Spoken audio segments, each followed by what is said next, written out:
I, 24F, got dumped brutally after 2 months of living with him, 25M. And I am struggling to recover 5 months after. Feel like I am undateable.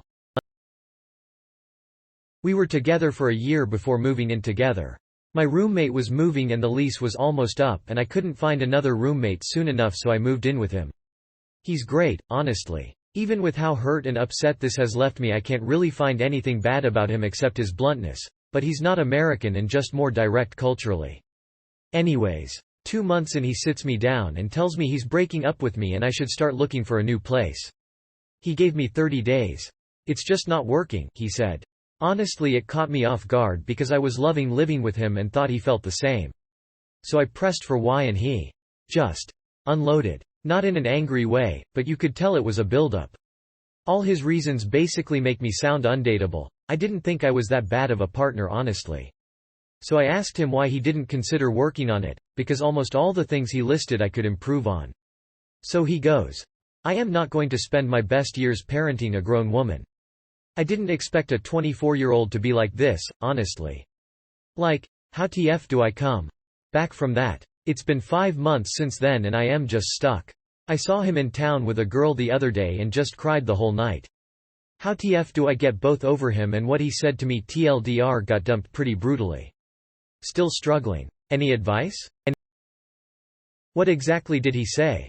What were his grievances? If what he said holds water, then you get over it by learning from your mistakes and bettering yourself. A lot of things, honestly. He was shocked I couldn't cook at all. I attempted breakfast one morning and made a mess of the kitchen. According to him, IYS, a basic life skill I should have been taught ages ago. He thought I was irresponsible with money because I have a lot of debt and no savings. I didn't clean up properly after myself, hair in the bathroom, etc. He thought I spent way too much time just laying in bed on NY phone and had no hobbies. He said I misrepresented myself because I told him when we were getting to know each other that I am into sewing, yet I never do anything. He also thought I was extremely ignorant for a 24-year-old because I didn't know some things he considered common sense. He thought I behaved childishly very often, was indecisive about everything and anything, couldn't communicate properly, and expected him to read my mind. Obviously none of this was my intention, but in his perspective this is how it was.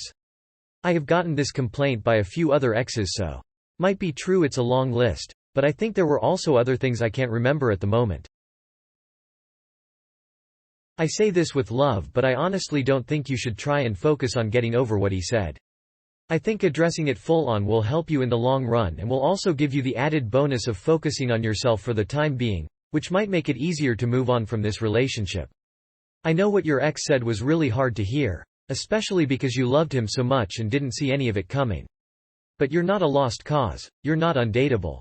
You're a human. We all have areas we need to work on, but the important thing is that we are willing to try to better ourselves when we can.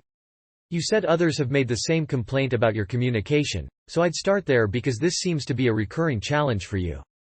Therapy might help unpack why you aren't communicating and how to notice it in yourself and work on sharing your feelings, needs instead of expecting your partner to guess. Reading books on the subject could help too. Or journaling to try and help you get more in touch with what you're thinking and feeling, if maybe that's part of the issue, that you just don't really understand it yourself. Cooking is definitely an insecurity for me too because I had to teach myself how to cook, but I'd recommend focusing on 1 or 2 easy dishes that you enjoy eating and just trying to do those until you feel more comfortable with some of the process. Once you build some skills, understanding of the steps, it gets easier to try new things. Following a recipe or watching YouTube tutorials could be really helpful. For the debt part, you can't change the fact that you're already in debt, but you can make a budget to try to avoid getting further into debt. You can also build saving into this budget while focusing on paying down the debt you have. It could even just be having a small amount automatically transferred to a savings account every month and a reasonable amount automatically paying down your debt each month, so you can slowly work on doing both. Regarding hobbies, did you like seeing at one point and have simply stopped but want to get back to it? Do you no longer enjoy it? If you're finding yourself not doing things you enjoy in favor of doom scrolling, I would probably again recommend therapy because this could be a sign your mental health isn't doing so well. I know I can get like that when I'm struggling. If you simply no longer enjoy it, are there other hobbies you've done in the past? Or new ones you want to try? Trying something new and finding ways to enjoy your time, either by yourself or with friends, can also be a really healing way to move past a breakup. Now is the time to focus on making yourself happy and finding fulfillment. It can definitely feel hard, especially at first, but you'll feel so much better on the other side. After reading your comments, your problem is not learning from past relationships and mistakes. You haven't worked on yourself. Stay single, work on yourself, and you'll have better success in relationships. Be the person people want to date.